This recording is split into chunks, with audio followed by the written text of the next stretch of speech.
So I guess I'll just start off. I think there's a, when we put together the agenda, it wasn't a very structured process, but there's a bias towards hardware. Most everybody, we have one exception, has presented some hardware platform, some architecture, some approach. And so my question, I think, to you all is, some of this was, new and exciting to hear about today for me. So what of the platforms do you think maybe has taken a turn forward? And you're not allowed to say your own. You can't, if you do analog stuff, you can't say analog. But I think we saw a lot. I'd like to hear your thoughts about, have any of these technologies, whether it's analog or just digital CMOS, optical, what have you, which one have you been surprised about, if any, in this? So.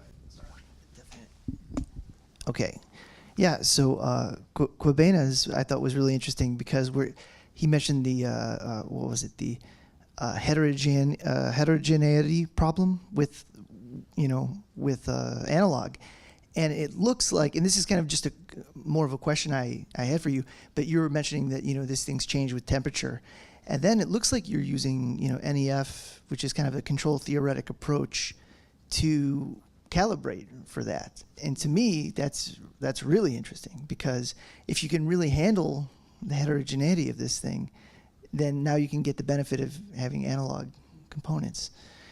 Yeah, so I think it's really interesting. And here's my question on that one. Why is it so bad? No, I'm just kidding.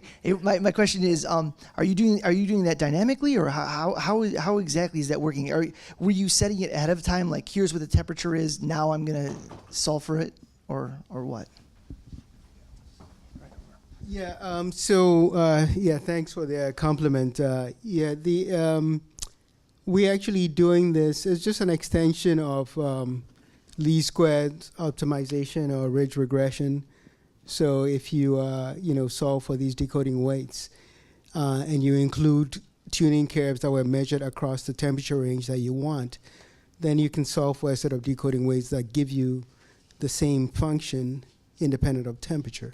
It usually means that you are using a little bit more neurons than you would normally do if you just operated at one temperature.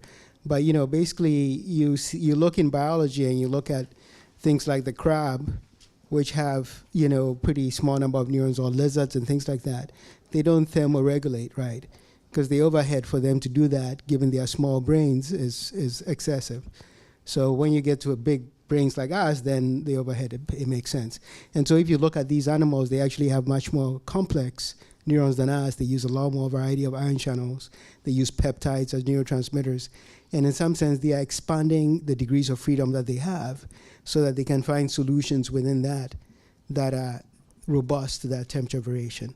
And so it's the same principle, except that we are applying it at the network level rather than the neuron level itself. So, but the inspiration really came from Yves Mader's work on the crab, and I have the crab picture, but I didn't show it. But yeah, it goes from blue to red when you put it inside. You cook it. The other technology or developments that are really surprising are the ones on resistive memories, which have been hugely variable, and so this approach might really be helpful also for adopting this new generation of technologies. And I was really surprised I was pulled into it over 10 years ago when it was like black magic and every lab had their own recipe. But in the last years, it's really become a really solid science, and I'm quite certain that in the next 2-3 years we will really see this become mainstream. And as hardware designers, we will be able to exploit all of this and just ride the wave and use it in these neuromorphic systems. Okay, so I think the most surprising advance I've seen is nothing to do with anything we've talked about today, and that's the neural accelerator in this thing. Okay, and Apple has put a 5 Tearoffs neural processor inside a mass-produced smartphone while nobody was looking. And this allows this thing to do this 3D facial recognition, which actually is spectacularly effective, right? I never. Google was first. Google was first. Yes, they don't do full 3D. No, but they put the accelerator in earlier. Yeah, but They it's, just didn't use it because. well, I mean, it's one interesting question is, I mean, this accelerator is used for the facial recognition, but is it really available for all the app developers? I mean, what can other people do with this when they get their head around this and start using it for, you know, image processing and all manner of other stuff? I mean, it's now standard. I mean, all this zooming in multi-camera modules is done by this kind of accelerators. So all Huawei and Samsung phones, they all use that. But I think this is the sort of most impressive development, and I'm sorry, it's Not really no more. it's boring digital CMOS. No, but delivering a 5 Tearoffs unit as an accelerator on a stand chip, I mean, it's you know, within mobile phone power budgets is formidable. But it's always used for a short time only. Yeah, that's sensible. It's fast, you don't need to use it for very long. I never got on with the fingerprint recognition stuff on the previous iPhone, you see, so. But this stuff is security you just don't even notice. You know, the phone's switched on before you've even looked at it. If you're there, if somebody else is there, it doesn't. What I think is a problem for us, I mean, that I mentioned at the beginning of my talk, the only way this is possible for Apple or for Samsung is that they have access to these manufacturing technologies, and we don't. So we will never we cannot compete with them. I mean, you know this, how difficult it is to get your chips done. Yeah. It's not difficult, it's just formidably expensive. Yeah, sometimes this is a similar thing. Someone else who's not as depressing as these. Well, I don't have anything too uplifting, but one thing that's Optimistic talk. yeah, I guess I'm an optimist, but it's been nice to see a little bit more emphasis on complex neuron models beyond the point neuron model. I haven't seen this much focus on dendritic processing and other short-term and various plasticity mechanisms as I've seen at this workshop. So I think that's pretty cool to see. So I have a question. I mean, what's the point of light? The wavelength's too long. Light is for communication. Yeah, the wavelength's too long. Everything you need to process it's too big for modern chip technology. You know, electrons have a much shorter wavelength. That's right. I think the question is, over what length scale does light make sense for communication? Yeah. I used to think the answer was only between wafers, and now I think on the wafer it makes a lot of sense. Because let me ask you a question. How big is your neuron? When all is said and done, what is the area of your neuron? I bet it's bigger than the wavelength of light. And you only need one light source per neuron, not one light source per synapse. Yeah, I have to work. It's hard to work out the area of a neuron on Spinnaker. It's virtual. Because it's partly over here and partly over there. Yeah. But it's probably more than a micron by a micron, all taken into account. Yeah. The light source I'm talking about is a micron long and 400 nanometers wide. It's not tiny like a transistor, but it's not that big. But you're right, the waveguides take up a lot of space. Yeah, why not use something with a shorter wavelength, like X-rays? Well, if you do that, then you have an energy area trade-off. H nu goes as the opposite of 1 over lambda. So, you know, do you want to put more power in, or do you want to have it be a little bit bigger? I think near infrared is a kind of a sweet spot. Okay.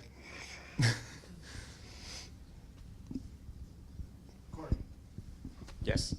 So I was just going to say, I think it's really encouraging how many fundamentally different approaches there are to solving neuromorphic computing. So I'm really intrigued by some of the optical computing work or fluxonic computing work, and also some of the quantum approaches. It could be my ignorance. I don't see all the problems, right? All the brick walls that they could be facing down the road, but I think there's a lot of interesting potential there for some major innovations.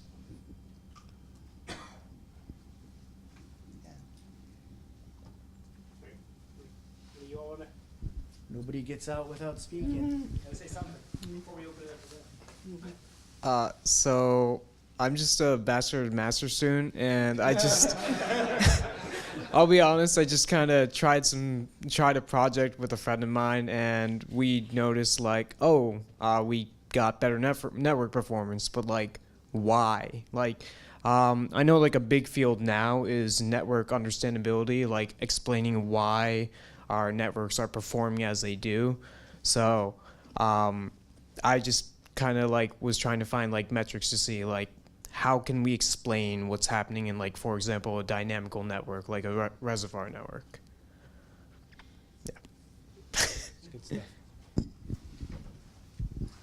Yeah, I like the, I've forgotten what the name of the company was, but the other optics guy, Leah Lightmatter, that talked this morning. And, you know, I've been in this field long enough that I remember 3 decades ago when that wave of excitement in neural networks, there was also a very big optical component.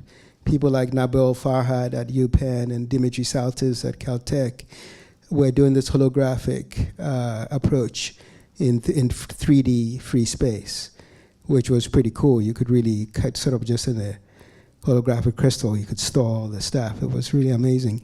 And so it's nice to see this new wave where they're actually now going and doing this on a chip. And they were competing with us chip guys. They were like, oh, no, silicon, forget about it. But now silicon still dominates. But it's nice. I think that synergy, that combination of the optical approach with the silicon is really, really great to see that. And I think these, like I said in my talks, these unitary matrices and second matrices and ways of getting that n log n speed up by factoring matrix while still keeping full rank weight matrices is very promising direction for this. For just if you are trying to accelerate your traditional deep neural networks.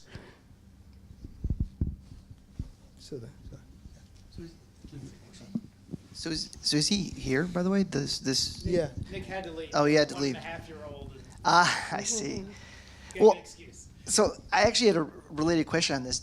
So did he mention that he didn't have nonlinearities in his networks? Presented electronically. Okay, so he still got them. Yeah, Okay. I was like a bit worried. That's why you integrate with the silicon. Yeah. Okay. All right. That was a double check. Cool. All right, well, I guess at this point, if I hand me one of the mics, I can open up to the audience. Is there some questions from anyone here who wants to spur some conversation and discussion? All right. You're about to make me ask another one, and that's better you. So all of you presented different systems and different ideas and different ways, we're in a neuromorphic workshop. And Steve at some point just says, look, I mean, the best thing we have right now is a GPU, right? So, which is quite disappointing, but you're right. I have the same phone as you and it works super well. I play with it and just turns off. It's not a GPU. It's not the GPU? No, Okay. no. It's a. Well, I don't think Apple's ever said what it is, but it's basically a big Mac unit.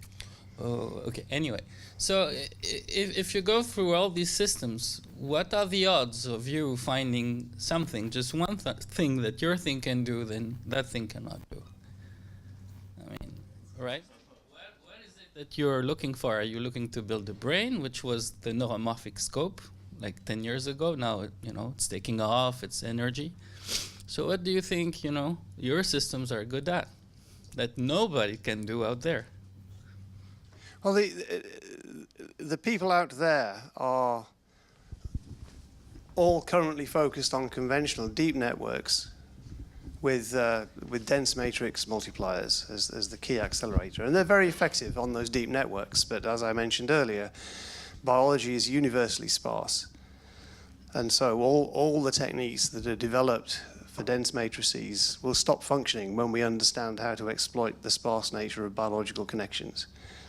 And but we don't know how to do that yet. I mean, I showed one example, which was actually by my colleagues at Dresden, where they built a very effective network with around 1% connectivity. I mean, that's not just a bit sparse. That's very sparse. That's sparse enough to break all the current accelerators quite badly. So what you're saying is basically we are waiting for a good theory Well, I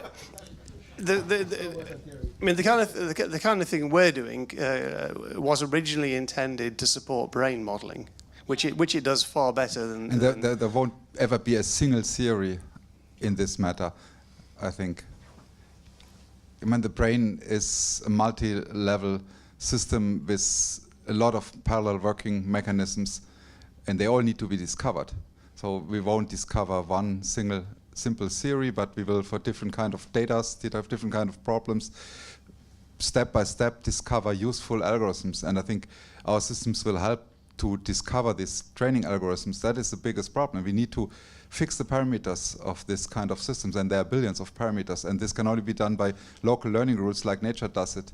And we have to find them and find stable and repeatable rules that reliably train these kind of systems for real problems.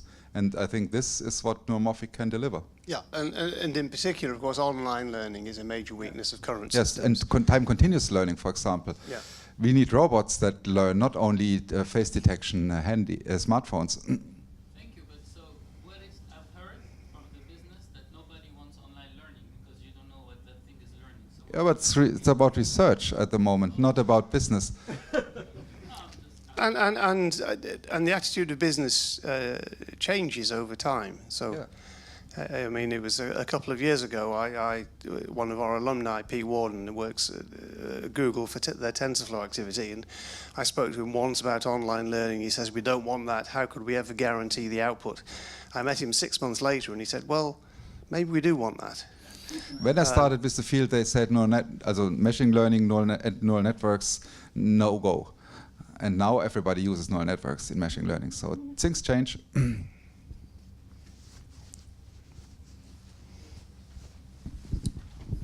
So another follow-up to that. So from my perspective, it's not really about finding some fundamentally new operation that we can perform with this novel hardware, but it's really about finding some small subset of things that we can currently do well on something like a GPU, but making it possible to do them on some kind of energy-constrained platform like a sensor or satellite. I have another fun fact about the Bionic processor. Last week I was at the AI Cast conference, and they had the keynote. There was 2 pictures. What's the difference between face recognition and speech recognition on iPhones? Speech recognition does not happen on the device, right? For that, they send it off. So I wonder why not? So the face recognition solved, but for speech, you still need to send it to the server. There must be some problem there. Right? Have you seen the Google Pixel? They just, I think, are enabling an algorithm solution for speech recognition on their phones. I think Google just announced that a week ago? So so Google's ahead of Apple on this one. So. But no one has seen it yet, right? So we don't know. Whoever has a Pixel here, I think you can do it on your phone right now. Yeah. Actually. One reason is that they have not enough memory. The problem is if you have large models, large LSTM models. Yeah. For this kind of large models, you need a lot of memory, and the smartphones from Apple, they have only 2 gigabytes. And that is, if you look at the benchmarks published, usually less than they use, only for the speech recognition alone. And they still have to run the phone. So I think with more, we see this with the new phones from Huawei and other companies, they put much more memory in it. And my guess is it's mostly it's not for Android, it's for these machine learning tasks. They load the weights, the pre-trained weights in this memory.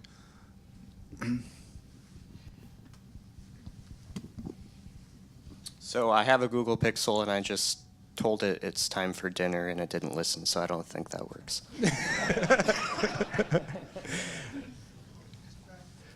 All right. Well, I'll get here, and then I'll go over there. So, Giacomo, you're in the IBM country. You talked about your device versus True North. I know you guys spend a lot of time in Telluride experimenting with graduate students and using their facilities well. How much of that helped you along the way, and what could we do for next year when we go to Germany for the next year's event?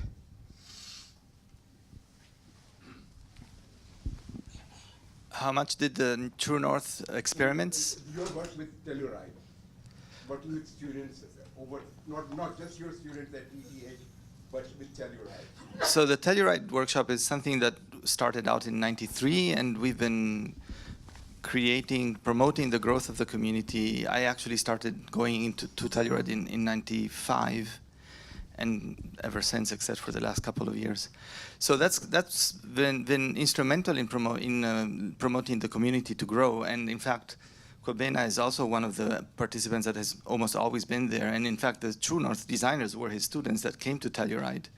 So I think Telluride was really instrumental in starting this activity. It's really, without Telluride, I don't know if we would be so far. So I think the best thing to do is just to come and get your hands dirty with the hardware and the robots and the hacking sessions that happen during the day and during the nights for these 3 weeks in Telluride. I should mention that we also have a workshop in Italy that is sort of a sister workshop of Telluride. It's 2 weeks, there's not 3, and it happens in April, end of April, beginning of May. So now we have, because the community has grown so much, we have 2 sister workshops, one in Europe and one in the States. So I was going to make sure there was a plug for Capacacia in there as well. That's what I was going to say. But there's a big advantage of Capacacia over Telluride, which is it's not at 8,500 feet. So you don't have to think with your brain deprived of oxygen. It's a very strange tendency in the US to hold all sorts of conventions in high altitude, out of season ski resorts where nobody's brain works, and you know, I have a particular problem with blood oxygen levels, so Telluride's now above my limit. Capacacia is on the beach. Your hotel room opens on the beach. So. Great. Sorry, got a question over here. Maybe for this one, we could probably go across the panel or something. Do you think we, as a community, might need like a challenge problem? Because like, you know, there was Watson, which was like a big show. There was like a challenge that everyone looked up to and wanted to work towards. Then AlphaGo came on. So do you think the neuromorphic computing field needs a challenge problem? And if we do need one to work towards, where do you think such a problem might lie? And what might be the time frame to work towards it? I think we already have a challenge problem, and that is biological compatible local-based backpropagation. And a lot of people working on this, and I think this is an unofficial kind of a challenge problem. We have a spiking system, so not for all neuromorphic systems, but for spike-based systems. And that is a great thing, because if we do it, it will be real progress.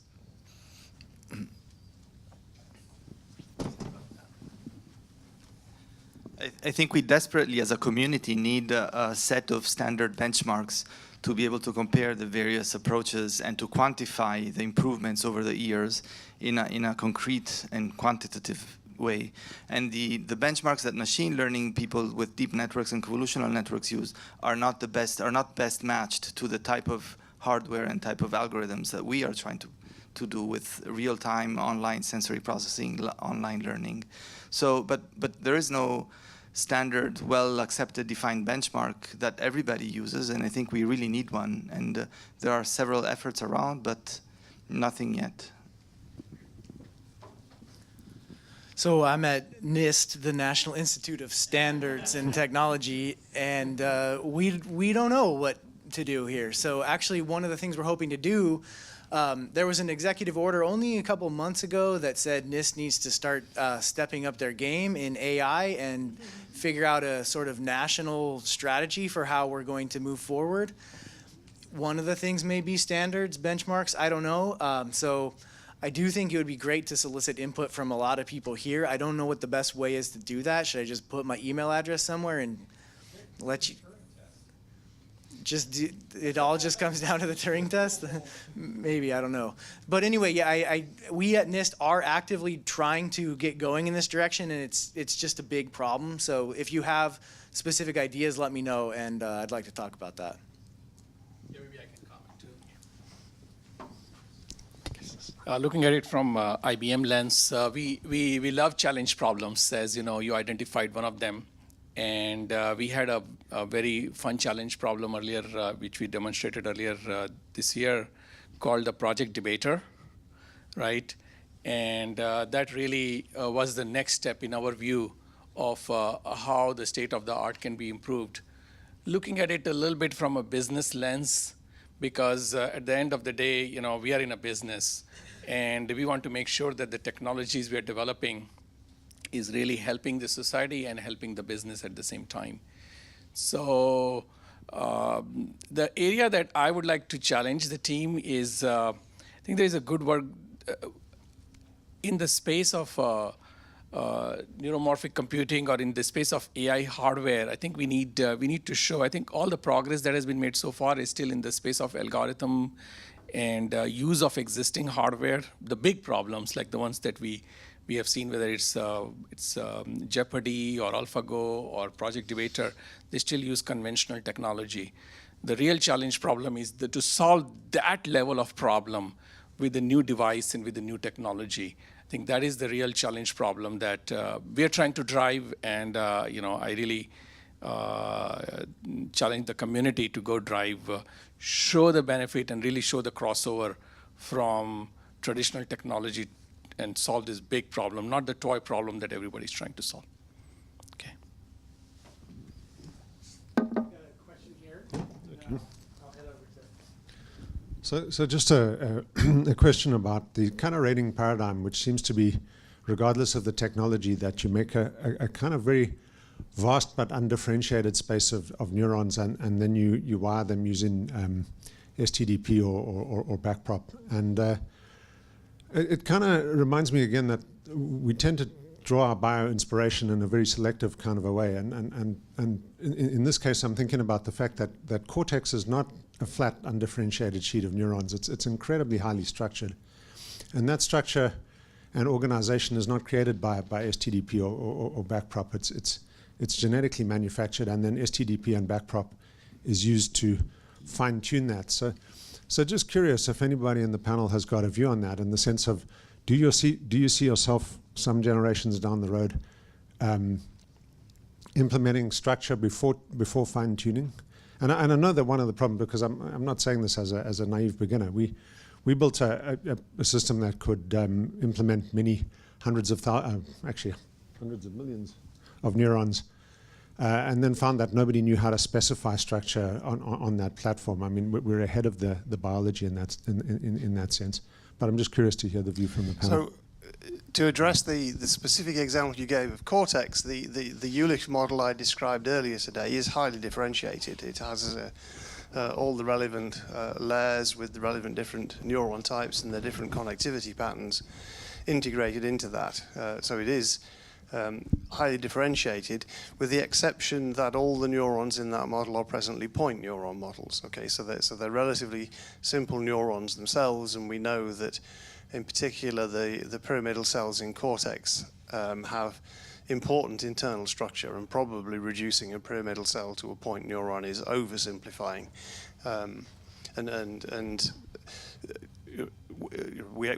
We can, with Spinnaker, go to two-compartment or dendritic computation models.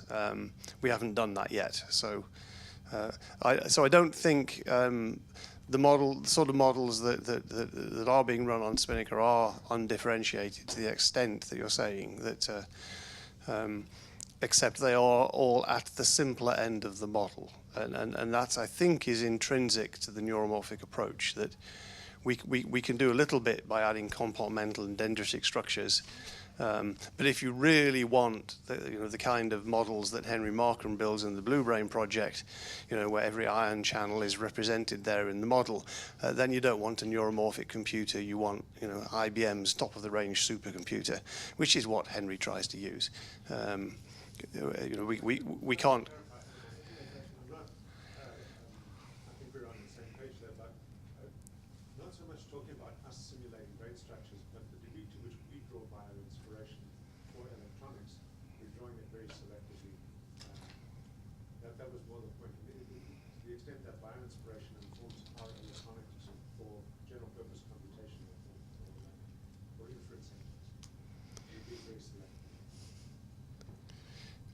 Well, I think we have to be selective because the biology is infinitely, well, not infinitely.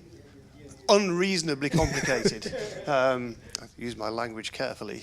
You know, I don't think, and you know, one of the great mysteries of modeling the brain is how much of the detail you can abstract away before you've thrown away something important. And this is a big unanswered question. Certainly within HBP, there's been quite a strong focus on dendritic computation, viewing dendrites as individual computational elements rather than merging everything into the point neuron, and also the differentiation between the basical and apical components of the pyramidal cell and how they communicate and you know, how the two ends of the pyramidal cell seem to be getting different sorts of information that they're interacting. So people are looking into that and trying to understand what it means computationally. But of course, the more biological detail you bring in, the harder the problem gets. Just quickly. The other point I wanted to make is that the ex-director of the Institute of Neuroinformatics, Ronnie Douglas, who's a neuroscientist, computational neuroscientist, actually is ahead of us in the sense that they're looking at how the cortex builds itself to create this structure. And he's arguing that if we want to build a computing device that has the same complexity with 10 to the 11 neurons, 10 to the 14 synapses, and all the rules for connecting them, it's going to be impossible to have like a blueprint like you do when you build a car or a plant. It's going to be necessary to have something that self-constructs, so to have a theory, which they're trying to figure out, that then with, you know, by doubling the number of cells, will self-construct itself from a small set of rules which come from DNA. And they have a very nice software package which is on GitHub. It's called Cortex 3D, where you can just launch it and you will see the whole brain self-construct. This happens in software. We don't have the technology yet to do it, but I think that if we follow this road, I don't know, maybe 10 years, 20 years down the line, there will be something that will start to do to grow computing systems in this way. I hope.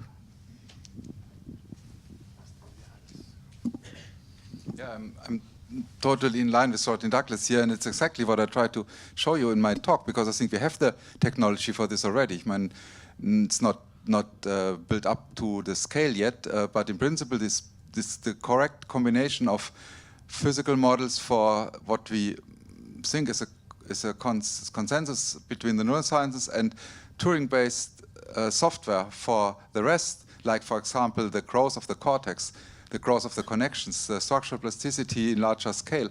That is one way to go, because it keeps flexibility there where we do not have any idea what the concrete hardware should be at the moment. And it's still much more energy efficient than doing everything in software, which would be the only alternative. All right, so we have one more priming question, and then I think I was told that 6:15 we're supposed to be done, but I want to hear one more question. So here we go. I'll keep it short because it's actually kind of related to the last one anyway.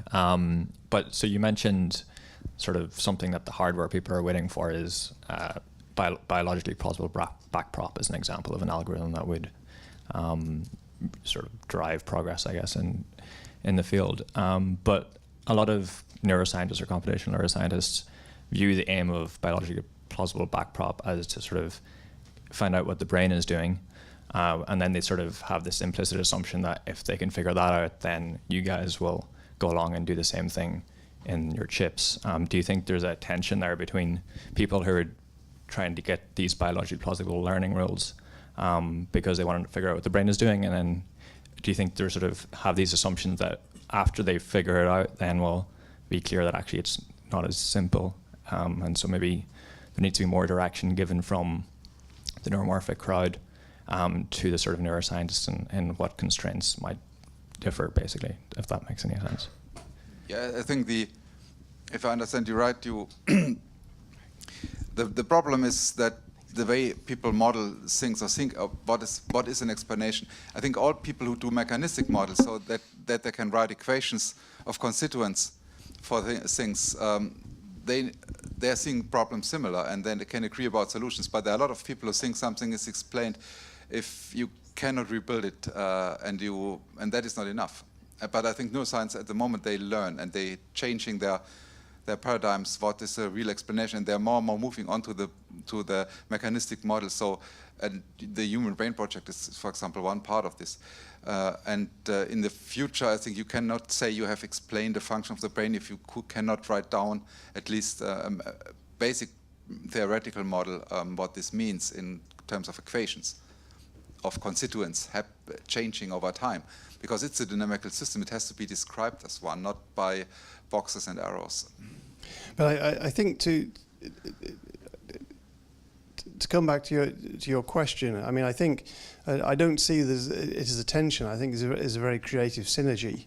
I think biologists do have a lot to learn from machine learning. Okay, and therefore I think seeing the power of today's machine learning processes is suggesting very strongly to particularly theoretical neuroscientists that something like this must be happening in the brain. Okay, and of course it's not backprop because that's not a local learning rule, but there must be some gradient descent algorithm. Okay, because gradient descent is how you get to an optimum, right? And backprop's just gradient descent, a particular implementation of gradient descent. So if you can find, some other version of gradient descent that's similarly effective but more biologically plausible, it's very likely that something like that is happening in the brain.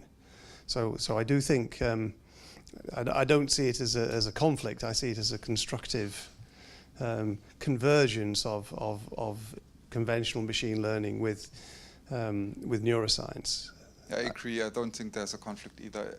The solution will be a kind of a unification of both.